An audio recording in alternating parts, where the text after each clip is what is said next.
சாய்ராம். ஓம் சாய்ராம். சாய் வணக்கம். என் அன்பு குழந்தைகளே, தங்கமே, நீ இந்த வீடியோவை பார்க்கிறாய் என்றால் இது உனக்காக சாயப்பா சொல்லப்பட்ட செய்திதான். நீ இப்போது அனுபவிக்கும் அந்த மன அழுத்தம், அந்த மன குழப்பம், அந்த பயம், இவையெல்லாம் முடிவுக்கு வரப்போகின்றது. நீ வெளியே சிரித்தாலும் உள்ளுக்குள் எத்தனை முறை உடைந்தாய் என்று எனக்கு நன்றாகவே தெரியும்.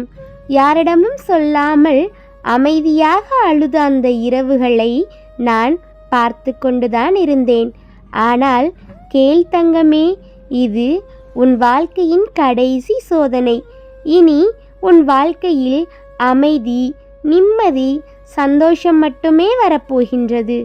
மிக விரைவில் ஒரு நல்ல மாற்றம் உன்னை தேடி வரும். நீ பயப்படாதே. நீ ஒருபோதும் தனியாக இல்லை. நான் உன்னோடு இருக்கின்றேன். நம்பு, எல்லாம் நல்லதுக்காகத்தான் நடக்கிறது. ஓம் சாய்ராம்.